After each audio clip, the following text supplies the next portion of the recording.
Hello everyone. आज मैं जा रही हूँ वृद्धाश्रम। ये गिरिडीह में है और इस वृद्धाश्रम में मैं आपको जाके अपनी सोशल सर्विस नहीं दिखाना चाहती हूँ, बल्कि मैं आपको ये दिखाऊंगी कि आपको क्या नहीं करना है अपनी जवानी में, जो बुढ़ापे में जाके आपको ऐसे वृद्धाश्रम में रहना पड़े।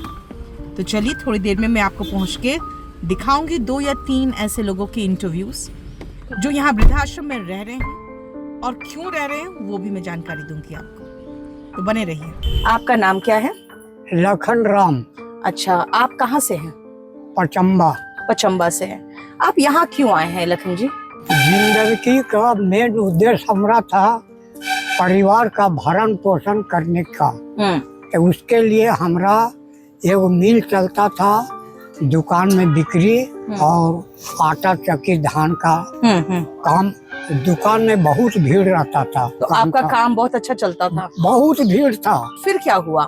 तब धीरे धीरे 40 साल करीब ड्यूटी किए। एक दिन एक्सीडेंट हो गया। अच्छा। जान पर किसी का खतरा नहीं हुआ। जो सिलेंडर आता जाता है ना, समझे ना, एक दिन एक सिलेंडर निकल के छत से निकल के मशीन फट गया। किसी को घायल न किया। तो जो कुछ पैसा कसूर था दत्तक पुत्र को सब जिम्मा दे दिए, मशीन भी बेच के, और हम कोई पैसा नहीं लिए। तो पैसा आपने क्यों नहीं लिया? सब कुछ बेच कर दे दिया आपने। दत्तक पुत्र मतलब आपने बच्चे को अडॉप्ट किया था। परिवार का भरण पोषण करने का ऐसा क्या उद्देश्य रहा आपका कि आप खुद आके यहाँ वृद्धाश्रम में बैठे हुए हैं? कुछ तो अपने लिए रखते ना आप। रखे। एक जगह थे औरंगाबाद में ओंकार बाबू के यहाँ। लेकिन एक बात बताइए लखन जी, आप कितने साल तक ड्यूटी करते रहते? आप कुछ तो अपने बुढ़ापे के लिए रखे होंगे ना, या कुछ सोच के चले होंगे? तभी 10 लाख से ऊपर पैसा रहता। अच्छा। मगर हम क्या करें, बैंक वही था और थैली के थैली नोट रहता था हमारे पास, मगर हम बैंक नहीं जाते थे। कुछ नहीं रखे। ये सबसे बड़ी बात है कि आपके पास 10 लाख रुपया रहता था। हाँ, लेकिन आप बैंक नहीं जाते नहीं। तो आपने सोचा नहीं था कि बुढ़ापा कैसे कटेगा जब हाथ पैर नहीं चलेगा, नौकरी नहीं कर पाएंगे? तो आखिरी में बेटी को शादी किए तो मांग के, और क्या बताऊं। तो इसका मतलब है आपको अफसोस होता होगा कि आपने इतना कमाया लेकिन बचाया नहीं ना। आपका जो दत्तक पुत्र है, यानी कि जो बेटे को आपने गोद लिया था, वो आपको नहीं रख रहा है? वो रखता है, उसका सिर पर बोझा है। सिर पर बोझा है? कितने परिवार में सदस्य उसके? उन लोग 2 लड़का है, 2 अपने, 4 गो, एगो विधवा माँ है। उसकी अपनी माँ? आपकी पत्नी नहीं ना? उसकी माँ यही रहती है। अच्छा, आपकी पत्नी भी यहाँ रहती है? हाँ। तो एक बात बताइए, वो आपका जो पुत्र था, जो एडॉप्टेड सन है, वो अपनी माँ को रखा हुआ है, लेकिन नहीं, विधवा जिसको गोद लिए ना, हाँ, बड़ भाई का बेटा है, और जिसका अस्पताल है ना, वो छोट भाई का है। वो हम मतलब सबको रख सका लेकिन आपको नहीं ना। और ये आप कह रहे हैं कि हम कितना वो बोझ संभालेगा? अभी भी ये उसी के बारे में सोच रहे हैं। ये नहीं समझ रहे हैं कि वो जब 4 का बोझ संभाल सकता है तो एक जोड़े का और बोझ संभाल सकता है जिसने उसको गोद लिया। तो उस बेटे को पूरा आपने खर्चा पानी सब उठाया था? जब था पास में दे दिया। अभी घर जाते हैं ना, इतना पूछते हैं ना, तो हम चूड़ा सत्तू ले जाते हैं। उससे ही नहीं कहते हमको दो। खाने के टाइम में सतुआ चूड़ा खा लिए, वो पूछा, कह दिए बाबू खा लेंगे। हम बोझा नहीं देना चाहते हैं। अच्छा, आप बोझा नहीं देना चाहते। अच्छा, आप, ये आपकी पत्नी है? हाँ। तो आप बोझा नहीं देना चाहते, लेकिन इसका मतलब यही हुआ ना कि आपने अपने बुढ़ापे के लिए कुछ भी बचा के नहीं रखा। मैं गलती की है। गलती किया। तो देखो, ये गलती होती है हम लोगों से जवानी में। हम ये नहीं समझते हैं कि बुढ़ापे में हमारा शरीर नहीं चलेगा और एक समय ऐसा आएगा जब हम काम नहीं कर पाएंगे। और एक बात ये भी है, जिसके आश्रम में जाएंगे, जिसके पास, कोई जरूरी न है कि वो मदद करेगा, सही दृष्टि से देखेगा कि ठुकरा, ये भी कोई गारंटी न है। और ज्यादा भावना यही है कि वो देखबे करेगा। तो ये है जो गलती से आपको भी बचना है। जवानी में संभाल लो पैसे, क्योंकि बुढ़ापे में किसी के घर जाओगे तो वो किस दृष्टि से देखेगा कि करना है कि नहीं करना है, वो ये महसूस कर लेते हैं।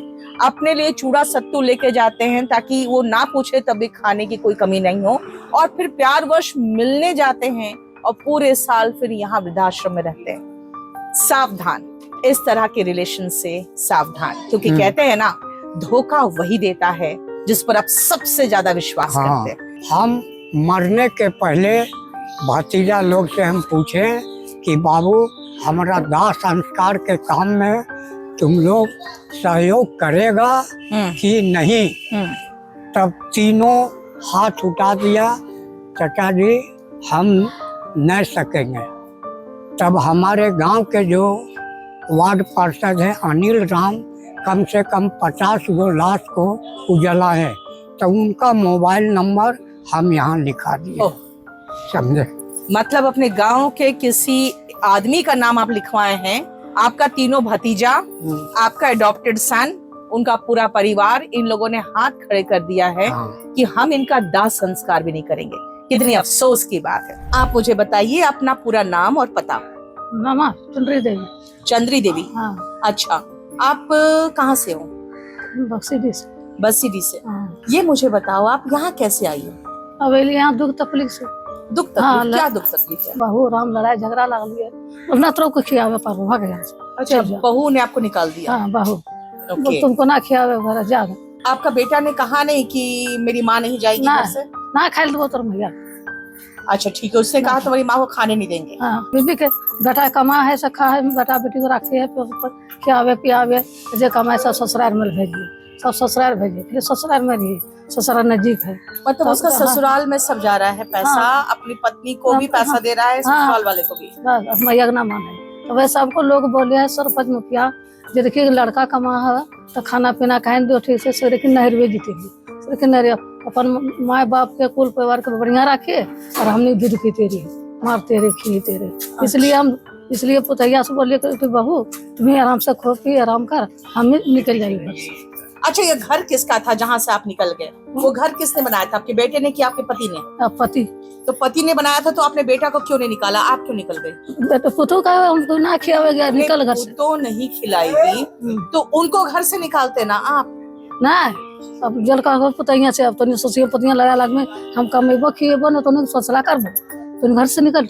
ये देखिए, बेटा को पूरा प्रॉपर्टी दे के आ गई है, खाली बहू, और बहू इसको नहीं खिलाती थी, मारपीट करती थी। हाँ। तो इन्होंने बहू को दे दिया और ये खुद निकल आई हैं।